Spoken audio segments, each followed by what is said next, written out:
साथियों, हमने कहा था 21 मार्च हिंदुस्तान की सियासत का एक बहुत बड़ा दिन था और 21 तारीख से चीजें बदलनी शुरू हुई। आज 2 अप्रैल को मंगलवार के दिन आम आदमी पार्टी के ऊपर जो संकट था, वो संकट मोचक आज देश की सबसे बड़ी अदालत सुप्रीम कोर्ट के 3 जज बेंच ने आम आदमी पार्टी के सांसद माननीय संजय सिंह जी की बेल सुनी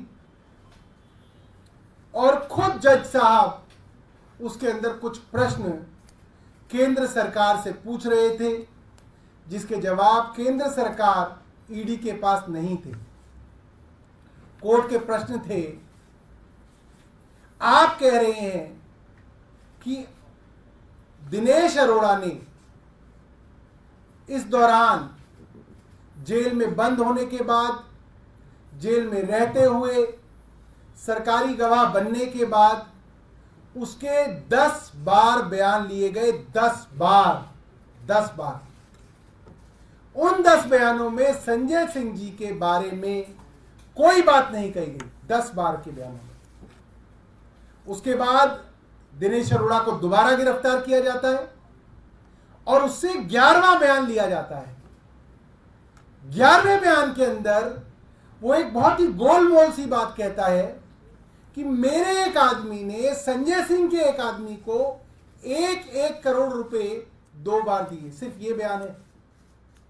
उसका जो आदमी है उसकी कोई गवाही नहीं, संजय सिंह जी का जो आदमी है उसकी कोई गवाही नहीं। 1 करोड़ रुपए कहां है किसी को कुछ पता नहीं, कहां पहुंचे कोई पता नहीं, रिकवरी हुई कोई नहीं हुई, अटैचमेंट हुई कोई नहीं हुई। सिर्फ एक आदमी का बयान, एक आदमी का बयान जो 10 बार बयान दे चुका है और संजय सिंह जी के बारे में कुछ नहीं कहता, उसके ऊपर दबाव डाल के 11वां बयान कर लो और आप राज्यसभा का वो सांसद उठा लो जो केंद्र सरकार से सवाल पूछता है एक आदमी के बयान पे। इसका जवाब केंद्र सरकार के पास नहीं था। सुप्रीम कोर्ट का दूसरा सवाल था, क्या कोई पैसा रिकवर हुआ है, क्या कोई पैसा अटैच किया गया है? जब कोई पैसा रिकवर ही नहीं हुआ, अटैच ही नहीं हुआ, तो पीएमएलए कैसे लगा है? इसका कोई जवाब ईडी के पास नहीं था, केंद्र सरकार के पास नहीं था।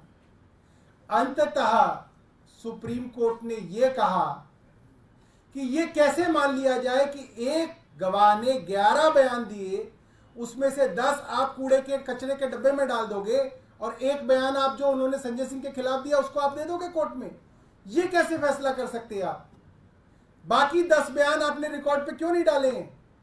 इसका जवाब कुछ केंद्र सरकार के पास नहीं था। यह ठीक वही बात है जो मुख्यमंत्री जी ने राउज एवेन्यू कोर्ट में बोली कि एक आदमी से 7 बार बयान लिए गए हैं। 6 बार उसने कुछ नहीं बोला, आपने उनके बच्चों को जेल में डाल दिया, 6 महीने जेल में सड़ाया, फिर आपने मेरे खिलाफ बयान ले लिया, उस बयान पे आपने गिरफ्तार कर लिया। ठीक वैसी ही बात आज सुप्रीम कोर्ट ने पूछी, जिसके बारे में कोई जवाब केंद्र सरकार के पास नहीं था। और सुप्रीम कोर्ट ने लंच आते आते ईडी को यह कहा, अगर आप कोई इंस्ट्रक्शन लाते हैं तो लेके आइए, वरना हम इनको रिहा करेंगे और रिहाई में जो हम जजमेंट लिखेंगे वो आपके पूरे केस को तहस नहस कर देगा, उसके रिपरकशंस होंगे। और डर के ईडी के पास कोई रास्ता नहीं बचा, बजाय इसके कि संजय सिंह जी को बेल मिल सके। और एक फाइनल बात मैं आपको बता दूं कि जो सेक्शन 45 है पीएमएलए का, जिसकी वजह से अक्सर बेल नहीं मिलती, वो इतना कठिन और क्रूर सेक्शन है। वो सेक्शन में आपको अगर पढ़ के बताऊंगा तो उसके अंदर ये है, the court should be satisfied that the accused is not guilty of the offence. ये ट्विन कंडीशन है। और अगर कोर्ट इसमें जमानत दे रहा है, तो इसका मतलब ये है कि कोर्ट को ये लगता है कि संजय सिंह जी बेगुनाह हैं। और ये कोई छोटा मोटा कोर्ट नहीं है, देश की सबसे बड़ी अदालत है जो संजय सिंह जी को आज बेल दे रही है। मुझे लगता है कि आज पूरे देश की लोकतंत्र के लिए एक बहुत बड़ा दिन है, बहुत खुशी का दिन है, बहुत उम्मीद का दिन है कि शायद कुछ लोग अब जेल से बाहर निकल के इस देश के लोकतंत्र को बचा लें। मैं आतिशी जी से कहूंगा कि वो अपनी बात रखें।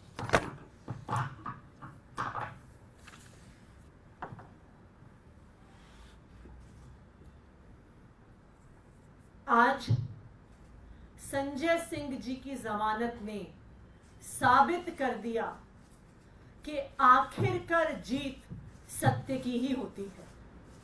आप सत्य को दबा सकते हैं, लेकिन आप सत्य को मिटा नहीं सकते हैं। आज संजय सिंह जी की जमानत ने यह दिखा दिया। हमने देखा कि किस तरह से पिछले 2 साल से एक एक करके आम आदमी पार्टी के नेताओं को झूठे केसों में गिरफ्तार किया जा रहा था, फंसाया जा रहा था। पहले सत्येंद्र जैन जी को जेल में डाला, फिर मनीष सिसोदिया जी को जेल में डाला, फिर संजय सिंह जी को जेल में डाला, फिर अरविंद केजरीवाल जी को गिरफ्तार करके जेल में डाला। लेकिन आज संजय सिंह जी की जमानत ये बताती है कि आखिरकार जीत सत्य की ही होती है। आज संजय सिंह जी की कोर्ट प्रोसीडिंग्स में 2 महत्वपूर्ण बातें इस केस की पूरे देश के सामने आई हैं। सबसे पहला, जो सुप्रीम कोर्ट ने सवाल पूछा जिसका ईडी के पास कोई जवाब नहीं था कि मनी ट्रेल कहां है। आज इस इन्वेस्टिगेशन को होते हुए 2 साल हो गए। ईडी ने, सीबीआई ने 500 से ज्यादा अफसर लगाए इस केस की इन्वेस्टिगेशन में, लेकिन 2 साल में भी आम आदमी पार्टी के किसी नेता के पास 1 रुपया भी प्रोसीड्स ऑफ क्राइम का नहीं मिला। तो आज जब कोर्ट में पूछा गया कि पैसा कहां है, मनी ट्रेल कहां है, प्रोसीड्स ऑफ क्राइम कहां है, तो ईडी का कोई जवाब नहीं था इस सवाल को लेकर। दूसरी महत्वपूर्ण चीज, जो ईडी का सारा केस है जिसके तहत संजय सिंह जी को गिरफ्तार किया, मनीष सिसोदिया जी को गिरफ्तार किया, दिल्ली के मुख्यमंत्री अरविंद केजरीवाल जी को गिरफ्तार किया, सिर्फ और सिर्फ अप्रूवर्स के बयान के आधार पर है। ऐसे अप्रूवर्स जिन्होंने 1 बार, 2 बार, 3 बार, 4 बार पहले बयान दिए जिसमें आम आदमी पार्टी के किसी नेता के खिलाफ कोई एलिगेशन नहीं था, लेकिन उन पे दबाव बनाया गया, उनको धमकाया गया, उनको जेल में डाला गया जब तक उन्होंने आम आदमी पार्टी के नेताओं के खिलाफ गवाही नहीं दी। और जैसे ही वो आम आदमी पार्टी के नेताओं के खिलाफ गवाही देते हैं, गवाहियां बंद हो जाती हैं, स्टेटमेंट्स बंद हो जाते हैं, इन अप्रूवर्स को बेल मिल जाती है, जेल से बाहर आ जाते हैं। जैसे दिल्ली के मुख्यमंत्री अरविंद केजरीवाल जी ने राउज एवेन्यू कोर्ट में बताया था कि शरत रेड्डी, उसने 11 बयान दिए और दिल्ली के मुख्यमंत्री अरविंद केजरीवाल जी के खिलाफ कुछ नहीं बोला, लेकिन उस पर दबाव बनाते रहे, उसको महीनों तक जेल में रखा। जब आखिरकार टूटकर, हार कर उसने अरविंद केजरीवाल जी के खिलाफ बयान दे दिया तो उसको तुरंत बेल मिल गई। राघव मगुंटा रेड्डी, उसने 6 बयान दिए जिसमें उसने अरविंद केजरीवाल के खिलाफ कुछ नहीं बोला, लेकिन उसे गिरफ्तार किया, उसे 6 महीने जेल में रखा। जब वो टूट गया, उससे 7वां बयान अरविंद केजरीवाल के खिलाफ लिया, उसके बाद कोई बयान नहीं हुआ। उसके बाद राघव मगुंटा को बेल मिल गई। राघव मगुंटा के फादर मगुंटा श्रीनिवासलू रेड्डी, उन्होंने 2 बयान दिए जिसमें अरविंद केजरीवाल का नाम नहीं लिया, लेकिन जब 6 महीने तक बेटा जेल में रहा तो वो पिता उसके टूट गए और उन्होंने अरविंद केजरीवाल के खिलाफ बयान दे दिया। बेटे को बेल मिल गई, उसके बाद कोई बयान नहीं हुआ। उसी तरह से आज संजय सिंह जी के केस में दिनेश अरोड़ा के बयान के बारे में कई सवाल उठे। सुप्रीम कोर्ट ने भी ईडी से पूछा कि 10 बयान दिनेश अरोड़ा ने दिए जिसमें उसने संजय सिंह के खिलाफ कुछ नहीं बोला। फिर एक 11वां बयान हुआ जिसमें जब वो संजय सिंह के खिलाफ बयान देते हैं तो उसके बाद बयान होने बंद हो जाते हैं। तो आज सुप्रीम कोर्ट के सामने ईडी का पर्दाफाश हो गया जब उनसे पूछा गया कि पहले 10 बयान आपने सामने क्यों नहीं रखे। 11वें बयान में ऐसा क्या था कि आपने सिर्फ एक बयान मांगा, उसके बाद आपने बयान क्यों नहीं लिए। तो आज ये पूरे देश को पता चल गया कि ये तथाकथित शराब घोटाला सिर्फ और सिर्फ अप्रूवर्स के, सरकारी गवाहों के दबाव पूर्वक लिए गए झूठे बयानों के आधार पर खड़ा हुआ है। आज जो ईडी का पर्दाफाश हुआ है पूरे देश के सामने, अब हम ये उम्मीद करते हैं कि इस केस में जो एक मनी ट्रेल है उसको अब ईडी इन्वेस्टिगेट करेगी, उसकी जांच करेगी। जो शराब कारोबारी शरद चंद्र रेड्डी ने 55 करोड़ रुपया भारतीय जनता पार्टी को दिया, जो इस केस की इकलौती एस्टैब्लिश्ड मनी ट्रेल है, उसकी ईडी जांच करेगी।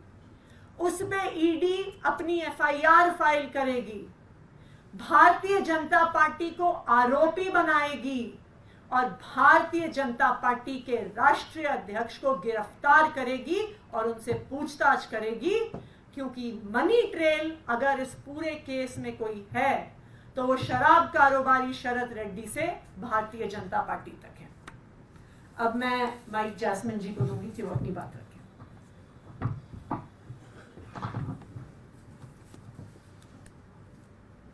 सबसे पहले मैं इतना ही कहूंगा कि सत्यमेव जयते।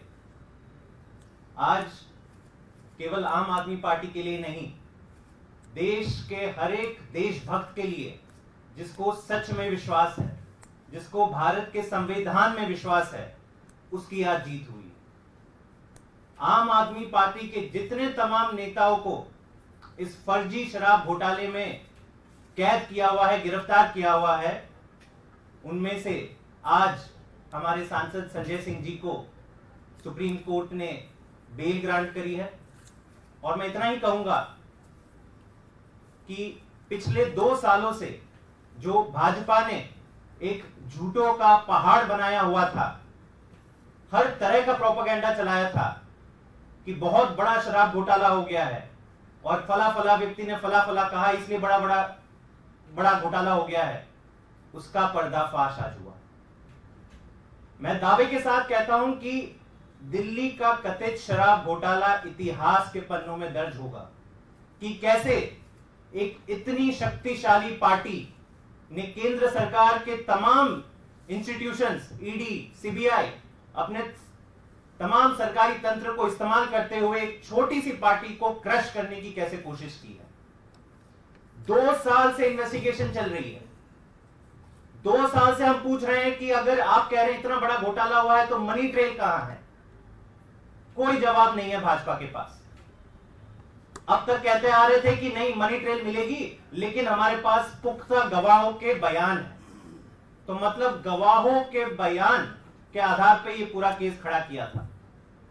आतिशी जी और सौरभ जी ने बताया कि ये किस प्रकार के बयान इन गवाहों के द्वारा लिए गए, कैसे खुलेआम कानून का मजाक बनाया गया।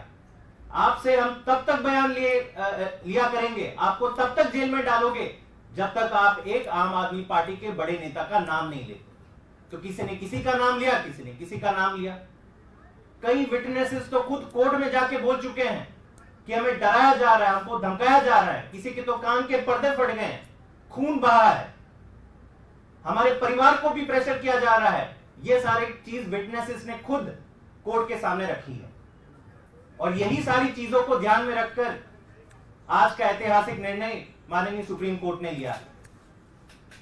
अब जब से ये निकल के आया है पिछले कई दिनों से, एक एक करके सारे बयान इनके जो फर्जी निकले हैं, तो इसका जवाब भाजपा के पास नहीं। हम हर दिन उनके नेताओं के बयान सुनते हैं। पहले कहते थे नहीं, इतने हमारे पास सरकारी गवाहों के बयान है। पिछले कुछ दिनों से उनका रुख बदल गया।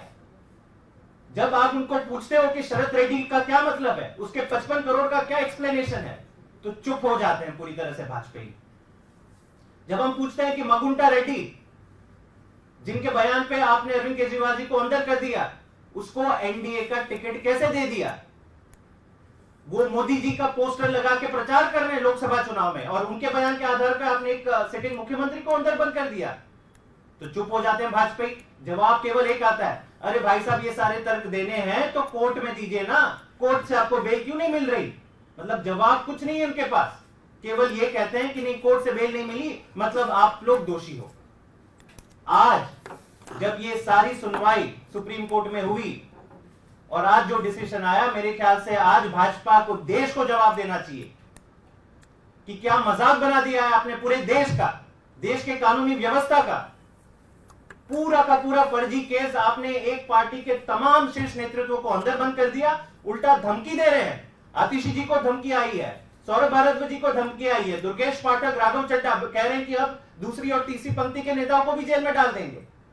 गजब की तानाशाही है।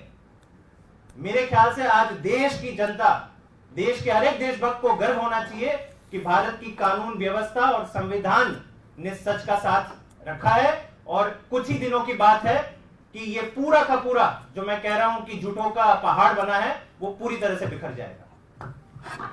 एक बात मैं अपने भारतीय जनता पार्टी के मित्रों के लिए कहना चाहता हूं। आप सब इस चीज को देखेंगे, इसलिए मैं आपको आगाह कर रहा हूं। अब तक भारतीय जनता पार्टी के लोग ये कहते थे बेल नहीं मिल रही, इसका मतलब जरूर कुछ किया है वरना बेल मिल जाती, यही कह रहे थे ना। अब वो ये कहेंगे अरे बेल ही तो मिली है, इसका मतलब ये कोई ना कि कुछ नहीं किया है।